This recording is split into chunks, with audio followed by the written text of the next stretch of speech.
Olá, bom dia, boa tarde, boa noite.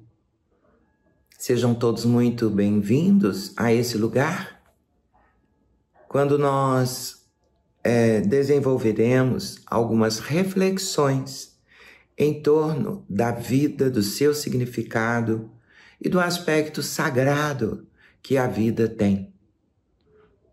A vida é uma dádiva divina que nos concede para que nós possamos nos aprimorar, realizando dentro de nós todas as transformações necessárias. Quais seriam essas transformações?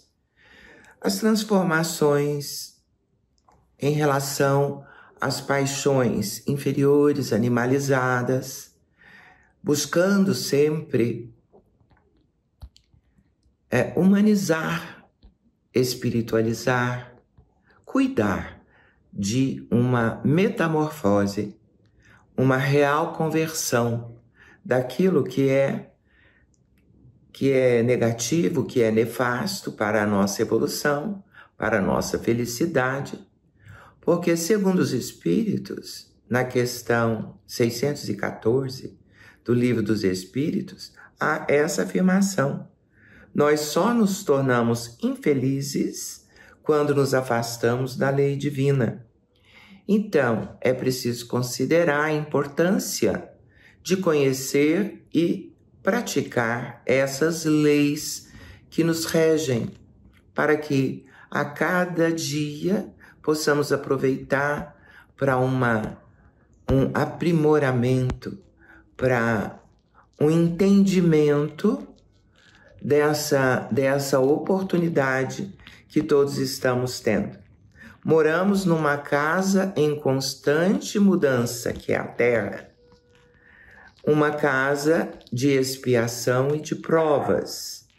As expiações são-nos dadas em forma de sofrimento, conflitos, crises, para que a gente possa superar, contornar, vencer, desenvolver a inteligência, desenvolver o entendimento e as virtudes.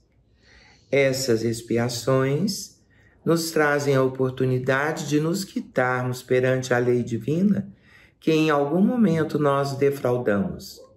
Então, quando se promove essa limpeza, esse ajuste, aí também teremos provas que são necessárias, porque aqui não viemos apenas para pagar através das experiências mais dolorosas. Aqui viemos também para aprender, para nos desenvolvermos, para crescer em sabedoria, para aprender a amar melhor.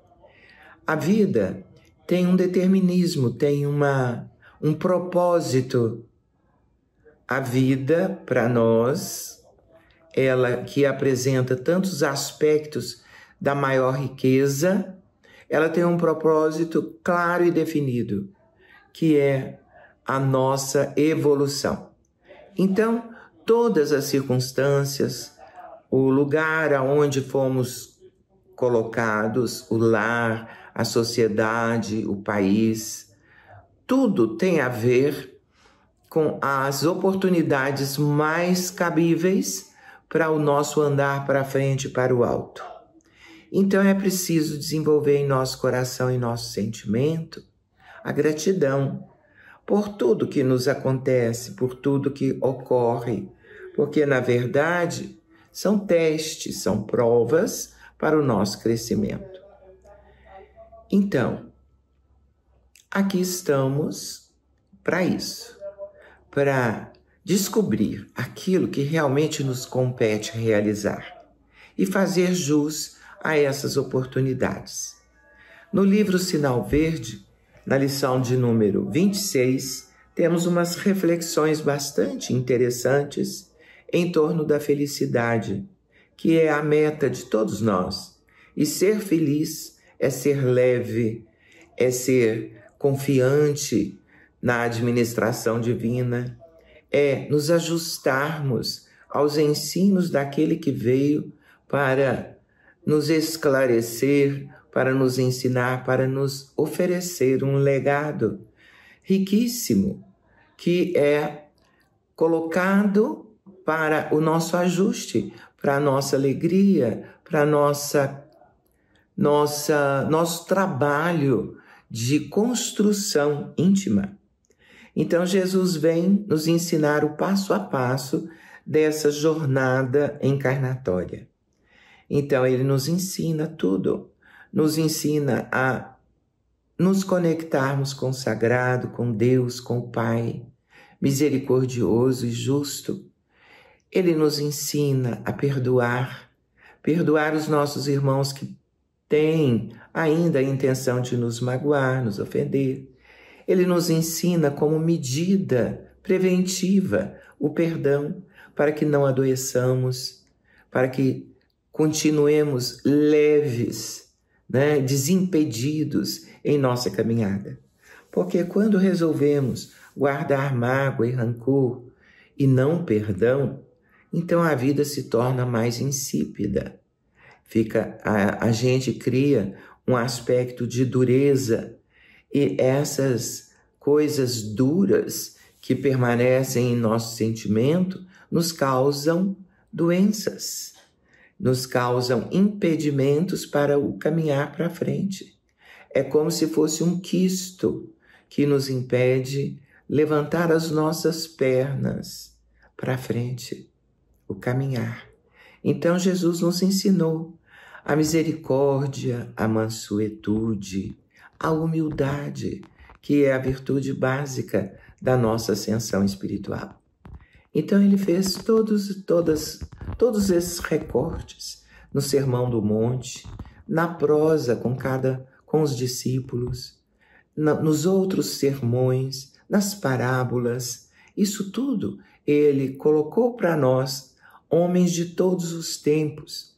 Por quê? Porque Jesus se revestiu e se reveste ainda hoje e para sempre de um amor tão grande que ele se faz mestre, mas não somente mestre, mas também companheiro, amigo, tutor, guia, modelo, luz do mundo, a nos clarear o entendimento, e também pastor, aquele bom pastor que nos acompanha em nossa caminhada, envia seus mensageiros para nos alertar daquele caminho ou daquela escolha que fizemos, que pode ser voltada atrás, para que a gente não caia nas armadilhas que nós próprios criamos em nosso desfavor. Então Jesus é esse mestre que afirma que a pouco e pouco vamos conquistando a verdade que liberta. E essa verdade que liberta é a nossa propensão, a nossa destinação de filhos de Deus, que devemos estar atentos para nos libertarmos da inferioridade, da animalidade e para buscarmos a angelitude. Essa angelitude que Jesus conquistou, esse patamar crístico, que é a verdadeira liberdade, a verdadeira felicidade. Então, Jesus nos ensina que não se pode honrar a Deus e a Mamon. Ele nos ensina o desapego. Ele nos ensina a alegria de viver.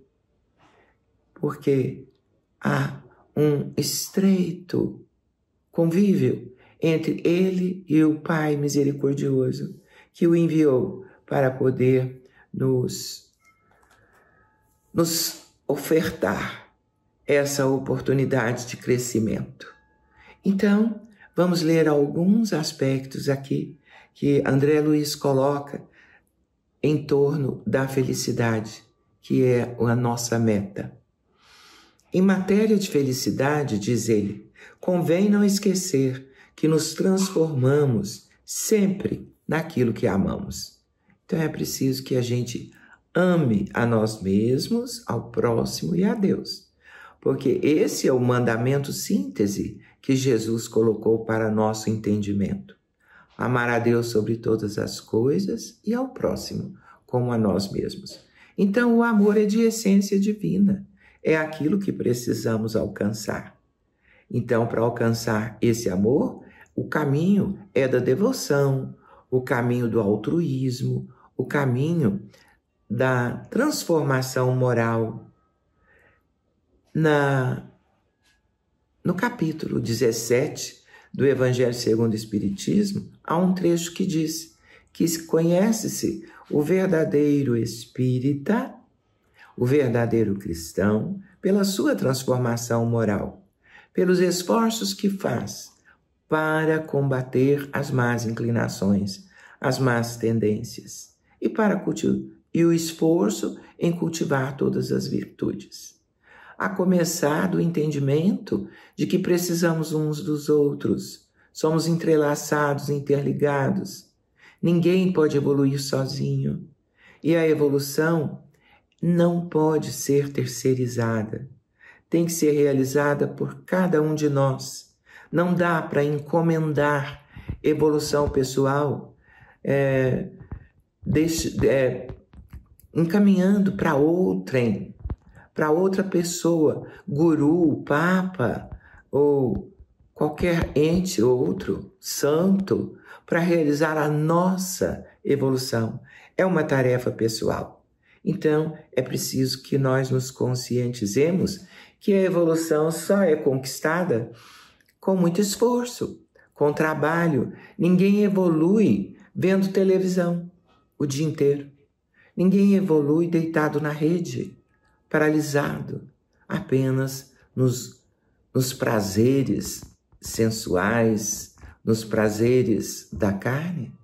Então é preciso, o chamamento da vida é que nós cultivemos em nós e nas circunstâncias tudo que possa evoluir, fazer crescer em sabedoria e em amor.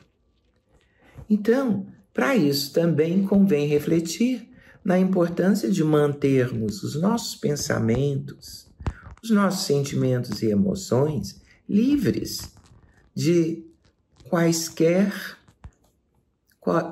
manifestação de revolta, de calúnia, de malícia. Então, se nós nos dedicamos muitas vezes e cotidianamente a promover a higiene do nosso lar, do nosso próprio corpo, é preciso voltar a atenção para a higiene da mente e abrigar somente os pensamentos que nos fazem bem, que nos fazem crescer. E os sentimentos de respeito, amor, alegria, no trato com o nosso semelhante e também conosco próprios. Quem se aceita como é, dando de si à vida o melhor que tem, caminha mais facilmente para ser feliz como espera ser. Então, vejamos que a aceitação é um caminho de alegria. Aceitar-se na sua condição humana, com a sua vulnerabilidade, até as suas fraquezas. Quando nós nos aceitamos como somos, construímos dentro de nós um espaço de merecimento e de dignidade. Esse espaço aberto a ser trabalhado em nosso favor. E dar de si à vida, então, significa que nós já trazemos de outras experiências reencarnatórias, de outros momentos de vivência, muito aprendizado. Então, já sabemos algumas coisas importantes. Então, é consideravelmente positivo se nós ofertarmos do nosso tempo, do nosso saber, do nosso entendimento, além das ofertas materiais que possamos dar como dádiva do bem para aqueles em torno de nós que necessitam. Então, desenvolvendo a solidariedade, a fraternidade, a paz no convívio Isso tudo são pilares para um mundo de regeneração que todos nós, com certeza, os seguidores de nosso Senhor Jesus Cristo, os seus discípulos, porque somos discípulos do Mestre, estamos oferecendo o nosso contributo para esse tempo de regeneração, para esse mundo mais feliz do que esse atual em que vivemos. A nossa felicidade será naturalmente proporcional em relação à felicidade que fizermos para os outros. Então, novamente, André Luiz enfatiza aqui a importância de favorecermos os nossos irmãos em humanidade, porque no ocaso de nossas vidas seremos julgados tão somente pelo mínimo de amor que tivermos oferecido aos que precisam, àqueles necessitados. A alegria do próximo começa muitas vezes no sorriso que você lhe queira dar. Às vezes é uma dádiva tão pequenina e tão ao alcance de todos. O bom pensamento, a boa vibração, a boa mentalização, em quaisquer circunstâncias, às vezes vale mais do que o pão material. A felicidade pode exibir-se, passear, falar e comunicar-se na vida externa, mas reside com endereço exato na consciência tranquila. Então, para se ter consciência tranquila, é preciso 3 elementos: o cumprimento do dever, a prática do bem, a retidão em todas as circunstâncias. Então, esses elementos é que vão conferir para nós a paz de consciência, e a paz nos traz alegria de viver.